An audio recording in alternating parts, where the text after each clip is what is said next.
Red టీవీలో మీ వ్యాపార ప్రకటనల కోసం ఈ నంబర్ ని సంప్రదించండి 6281747728.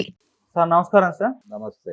సార్ రామ్ చరణ్ గారి గేమ్ చేంజర్ మూవీని లీక్లు అయితే వెంబడిస్తూ ఉన్నాయి సార్. ఆ మధ్య ఒక సాంగ్ లీక్ అయింది, మొన్న ఫొటోస్ రామ్ చరణ్ గారి లీక్ అవ్వడం చూస్తాం. అయితే ఇప్పుడు స్వయంగా అమెజాన్ ప్రైమ్ వారే ఈ సినిమా స్టోరీ ఇది అని చెప్పేసి ఒక స్టేట్మెంట్ అయితే ఇవ్వడం చూస్తున్నాం. మరి ఏంటి వాళ్ళు అమెజాన్ ప్రైమ్ చెప్పిన దాని ప్రకారం ఈ సినిమా స్టోరీ ఎలా ఉండబోతుంది అంటారు సార్?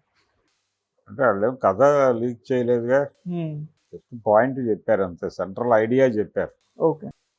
ఆ సెంట్రల్ ఐడియా కూడా పాలనాపరమైనటువంటి సంస్కరణలు ప్రతిపాదించటం, లేకపోతే అవినీతి గురించి మాట్లాడటం, అవినీతి రహిత పాలన గురించి ఏం చేయాలనేది ఆలోచించడం, ఇలాంటి ఒక ఐఏఎస్ అధికారి తాలూకా కథ అని చెప్పారు. అంతే తప్ప వాళ్ళు కథ చెప్పాల. వాళ్ళు చాలా స్పష్టంగా పాయింట్ మాత్రమే చెప్పారు. అయితే కథ తెలిసిపోయింది అని చెప్పి గగ్గోలు పెట్టక్కర్లేదు. ఆ పాయింట్ని ఒక రకమైనటువంటి ప్రమోషనల్ ఐడియాగా వాడుకోవాలి. ఇప్పుడు రాజమౌళి తీస్తున్నటువంటి సినిమా ఉంది మహేష్ బాబుతో. అవును. ఆ సినిమాకి సంబంధించిన సెంట్రల్ ఐడియా చెప్పాడుగా ఆయన, విజేంద్ర ప్రసాద్. ఇది ఫారెస్ట్ నేపథ్యంలో జరుగుతుంది అని చెప్పాడు. అమెజాన్ ఫారెస్ట్ నేపథ్యంలో జరుగుతుంది కథ. ఫారెస్ట్ బ్యాక్డ్రాప్లో జరిగేటువంటి ఒక యాక్షన్ క్రైమ్ థ్రిల్లర్ అని చెప్పాడు ఆయన. అంత మాత్రం చేత కథ లీక్ అయిపోయిందా, లేదా అందరికీ తెలిసిపోయిందా కథ అని అనుకోనక్కర్లా. అయితే అప్పుడు కూడా ఒక అటాక్ జరిగింది. మీరు అలా కథ చెప్పేస్తే ఎలాగా అని చెప్పి మహేష్ బాబు అభిమానులు ఆయన మీద కామెంట్స్ చేశారు. దీనికంటే ముందు ఈగా సినిమాకే అసలు మొత్తం కథ చెప్పాడు ఆయన డాయస్ మీద నుంచి. అయితే కథ చెప్పి జనాల్ని అట్రాక్ట్ చేయటం అనేది ఎవరైనా చేసే పనే. ఈ కథని ఎలా, ఈ పాయింట్ని ఎలా ఎగ్జిక్యూట్ చేశాడు శంకర్ అనేది ఇంట్రెస్టింగ్ పాయింట్ తప్ప ఈ point it self interesting point ఏం కాదు. ఎందుకంటే అవినీతి మీద సినిమా ఆల్రెడీ 2-3 తీసున్నాడు ఆయన. ఏది భారతీయుడు అవినీతి మీద తీసిన చిత్రమే, అపరిచితుడులోనూ అవినీతే ప్రధానం. కాబట్టి ఒక రకంగా ఆయన ఏదైనా సరే ఒక అద్భుత రసంలో చెప్పే ప్రయత్నం చేస్తాడు శంకర్. దీనికి ఒక బలమైనటువంటి సామాజిక అంశాన్ని ఈ పాయింట్కి బలంగా చుట్టి దాన్ని జనాల ముందు పెడతాడు. ఇది ఆయన వ్యూహం. ఆయన మొదట తీసిన సినిమా ఉంది జెంటిల్మ్యాన్ అనేది anti reservation moment.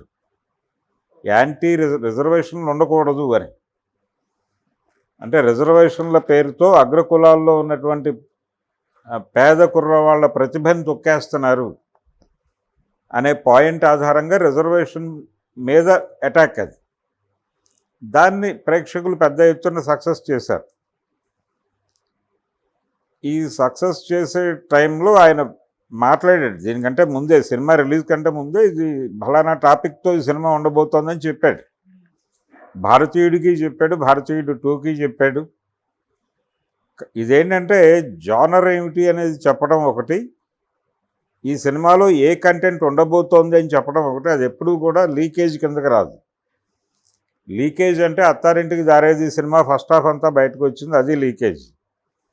Story leakage అంటే స్క్రిప్ట్గా లీక్ అవ్వాలి, స్క్రిప్ట్ మీకు కనిపించాలి తెర మీద. కాబట్టి అప్పటి వరకు దీన్ని లీకేజ్ అని అయితే అనలేం. ఆయన చెప్పిన పాయింట్ అది అంతే. ఇది ఈ కోణంలో కథ నడుస్తుంది అని చెప్పాడు. అది లీకేజ్ అంటే అట్టాగా ఇంకెవరూ మాట్లాడటానికి స్వేచ్ఛ లేదు అన్నట్టుగా వ్యవహరిస్తే అలాగే అభిమానులు, తప్పు కదా అది. అందుకని అందులో పాయింట్ ఏం లీక్ చేయలేదు, జస్ట్ కథ లీక్ చేయలేదు, జస్ట్ విషయం చెప్పాడు అంతే. ఈ టాపిక్ మీద సినిమా ఉండబోతోంది అన్నాడు. ప్రభుత్వ రంగము, దానిలో ఒక ఐఏఎస్ ఆఫీసరు, ఆయన పడేటువంటి స్ట్రగుల్స్, అవినీతి నాయకులతో పడేటువంటి ఘర్షణ, ఈ ఏరియాలో కాంటెంపరీ పాలిటిక్స్లో నుంచి చాలా విషయాలు తీసుకొని కథలో పేని ప్రపంచం ముందు పెట్టచ్చు.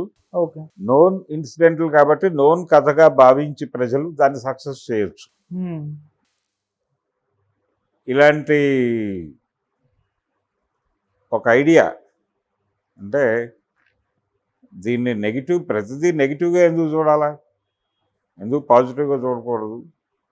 దీన్ని పాజిటివ్గానే ప్రమోట్ చేసుకోవచ్చు అభిమానులు కూడా. వ్యతిరేకంగానే ఎందుకు ప్రమోట్ చేసుకోవాలా? ఎందుకు శంకర్ మీద గాయపడాలి? సినిమా ఏ మేరకు ఆడుతుంది అనేది, ఆయనకి ఇది హ్యాట్రిక్ మూవీ అవుతుంది అవినీతి ప్రధాన అంశం అయితే. అవును. లేదు, ఆయనే అన్నట్టుగా పాలనాపరమైన సంస్కరణలు గురించి చెప్పబోతున్నాను అనేది.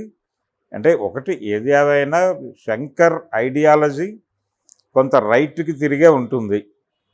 ప్రో మోడీ ఉండొచ్చు కూడా, మోడీ అనుకూల చిత్రం కూడా అయి ఉండొచ్చు, బీజేపీ అనుకూల చిత్రం కూడా కావచ్చు. లేదు, ఎక్కడికక్కడ పాలక పక్షాలని అన్వయించుకోవడానికి అనువుగా కూడా స్క్రిప్ట్ రెడీ చేసి ఉండొచ్చు. ఎందుకంటే వాళ్ళు దక్షిణాది రాష్ట్రాలు అన్నిట్లోనూ రిలీజ్ పెట్టుకుంటారు.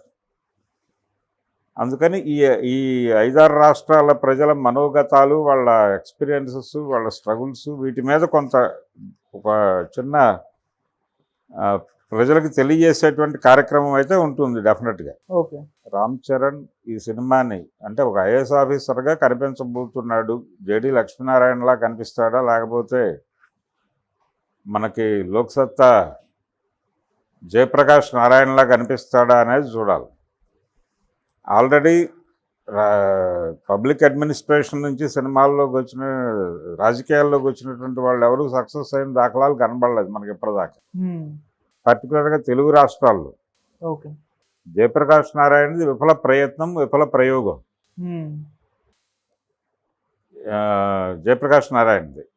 అలాగే జేడీది కూడా అదే అవుతుందేమో అనిపిస్తోంది ఇప్పుడు జరుగుతున్న వాతావరణంలో. ఆయన కంటెస్ట్ చేస్తానని చెప్తున్నాడు, కానీ ఎలా చేస్తాడు, ఏ అభ్యర్థులు ఏ ప్రాతిపదికన నిలబెడతారు, ఇవన్నీ తేలలేదు ఇంకా.